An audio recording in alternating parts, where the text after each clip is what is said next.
Seja bem-vindo ao Nota 20, programa da Rádio Observador em parceria com a Iniciativa Educação, programa onde a ciência fala com a educação. Professor Nuno Crato, viva uma vez mais.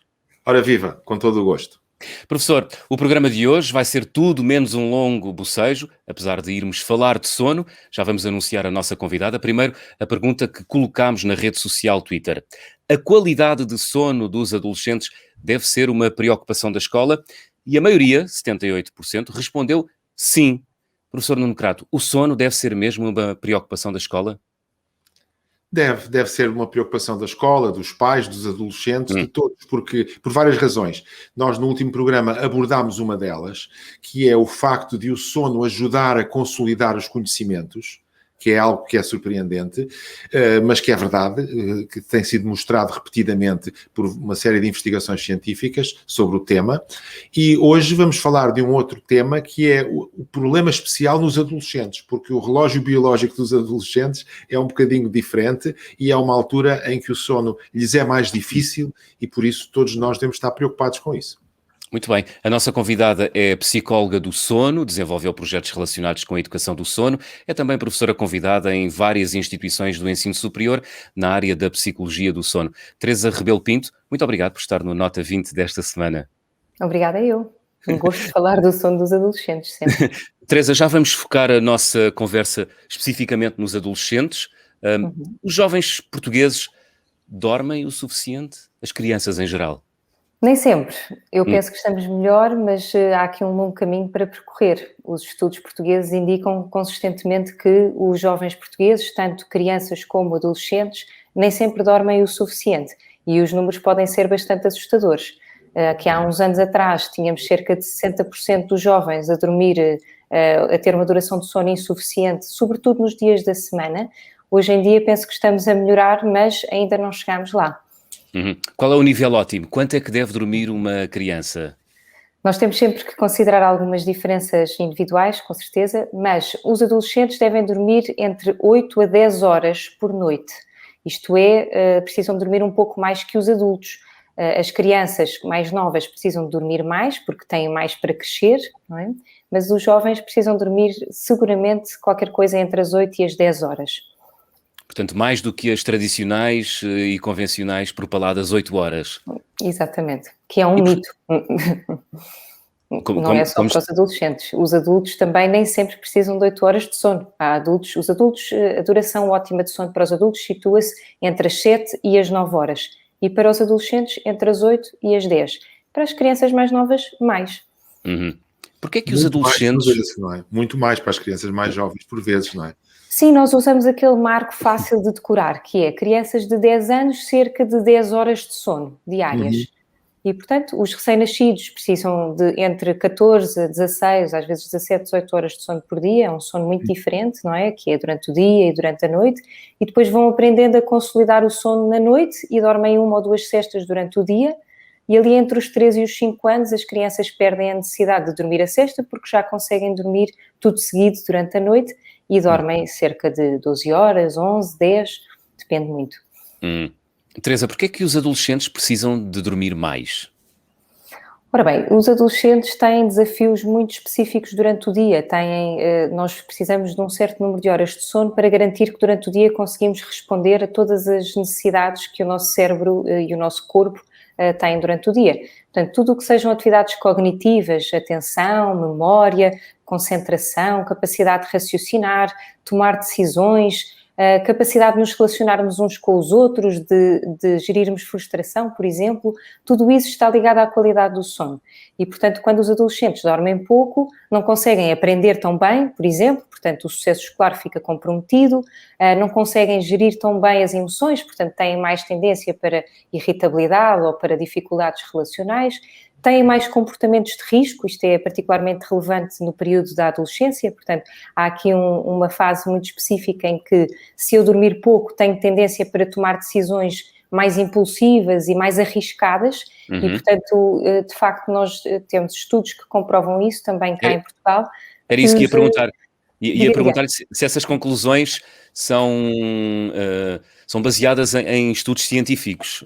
Sim, sem dúvida. Os estudos mostram que quando os adolescentes dormem pouco, têm mais tendência para comportamentos de risco, tanto para si como para os outros. Coisas tão simples como atravessar uma passadeira sem olhar, se vem lá algum carro, ou estar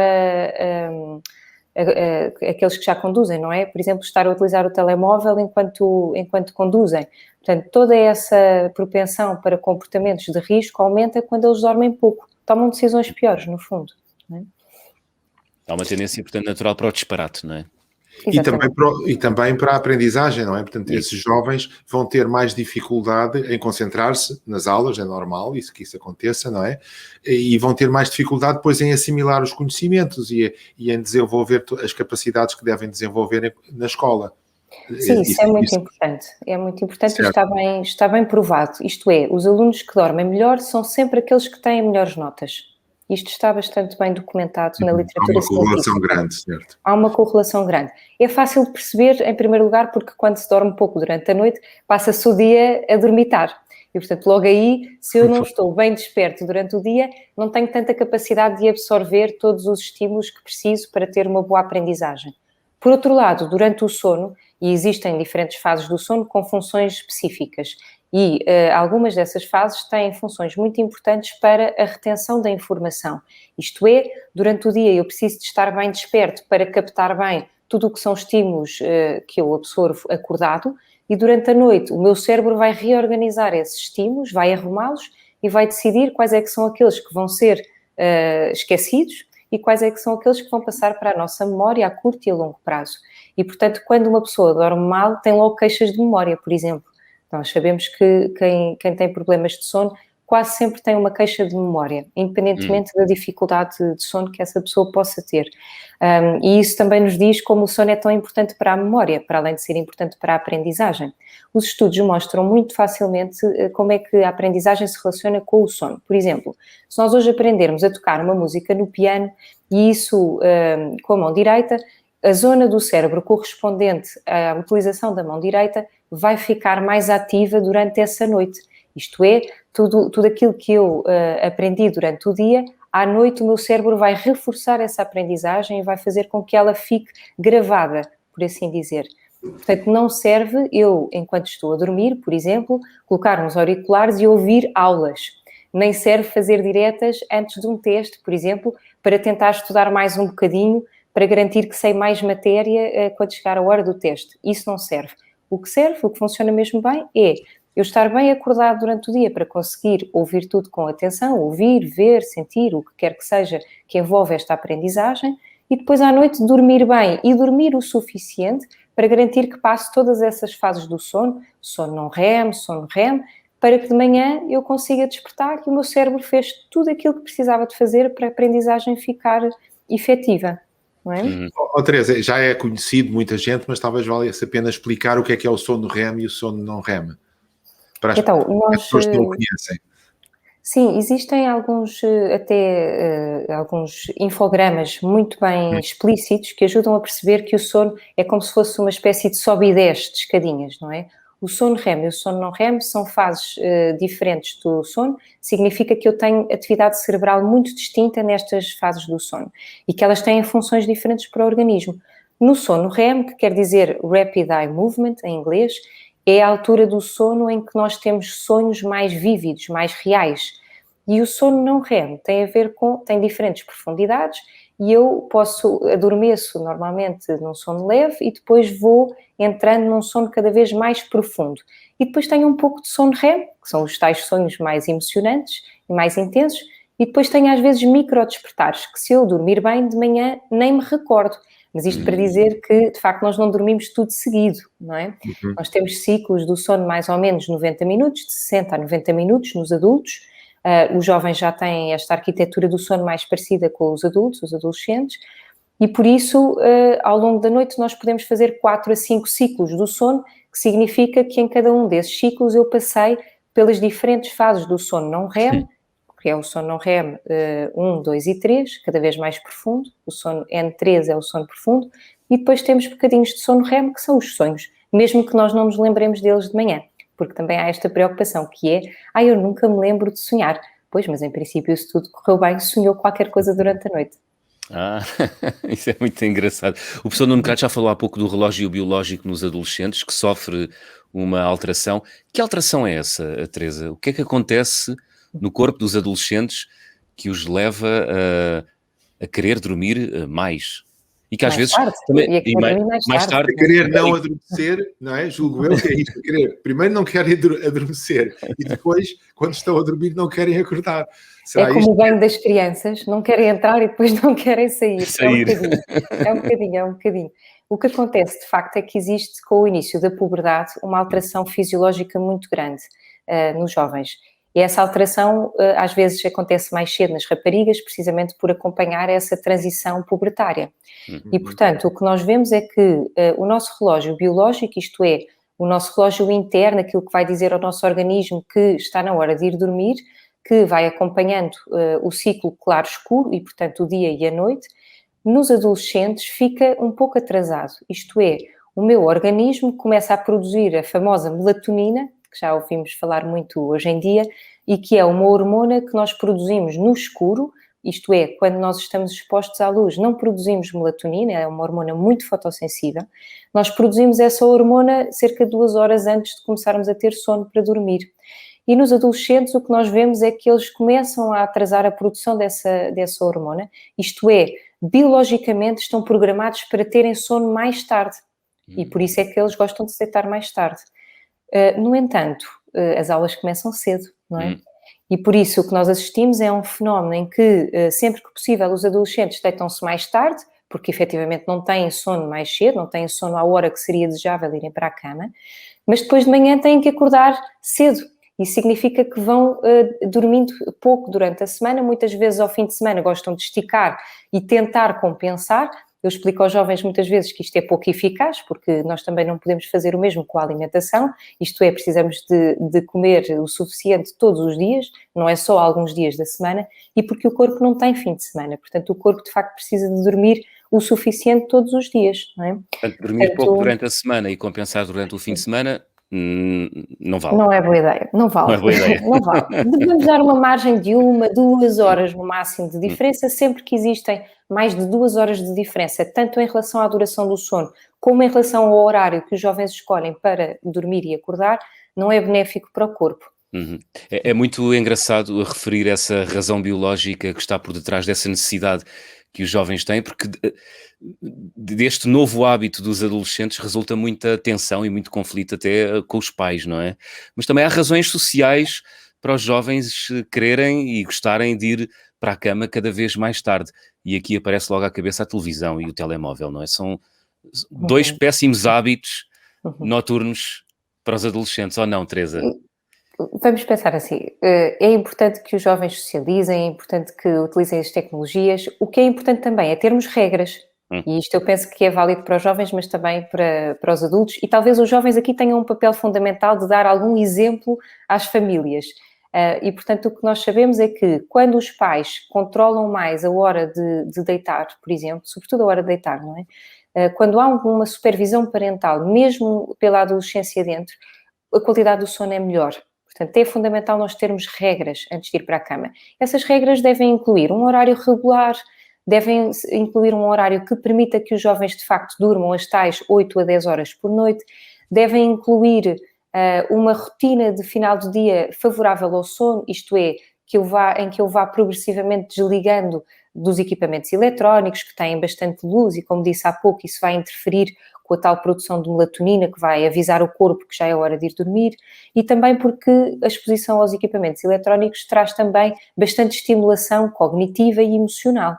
Muitas vezes os jovens estão nas redes sociais, por exemplo, e esta relação com as interações sociais através dos telemóveis, por exemplo, pode ter impacto negativo no sono. Às vezes por questões positivas, não é? Que eu ou a fico ver séries, não é? Ou ver séries e eu não quero acabar, portanto as séries têm aquela componente um pouco viciante, portanto só mais um, e de repente são 5 da manhã e tenho que acordar às 7 para ir para a escola. E portanto, de facto, deve haver ali uma rotina e deve haver alguma supervisão parental, sim. A criação de uma rotina é talvez o melhor conselho que se pode dar aos pais quando se fala do sono. Sim.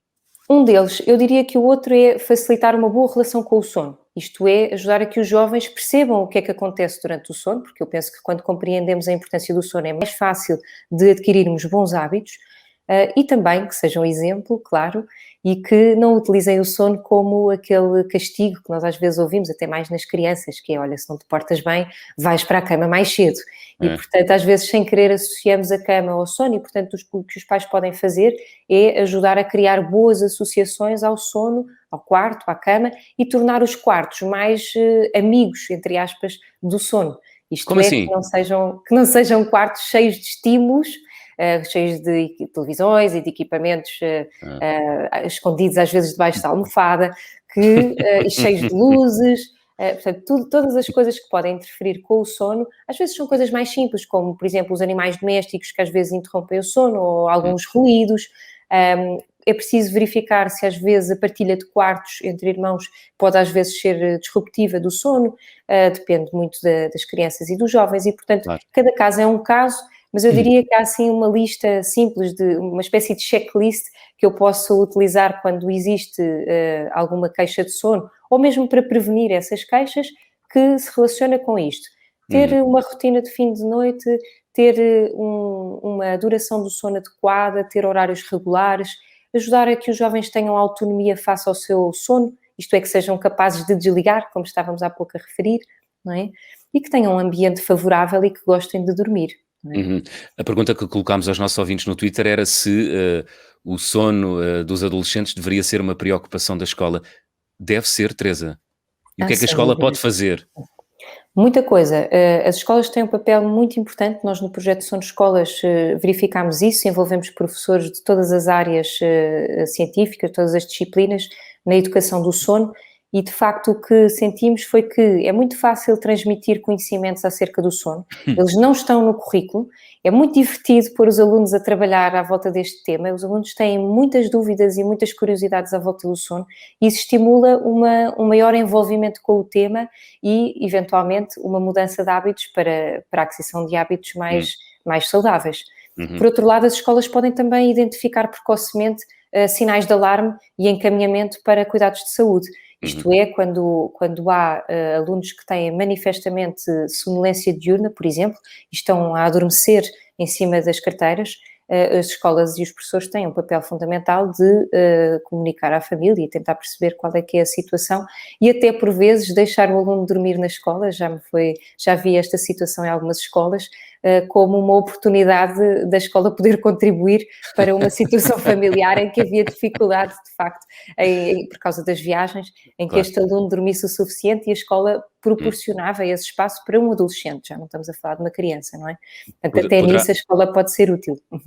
Poderá também ser útil, por exemplo, mudando os horários, colocando os alunos mais velhos em horários mais amigos à sua condição biológica, isto é, as aulas mais tarde, começando as aulas mais tarde. Isso seria uma alteração muito, muito favorável para as crianças e jovens, porque o que nós vemos nos horários escolares é exatamente o inverso daquilo que o nosso organismo pede.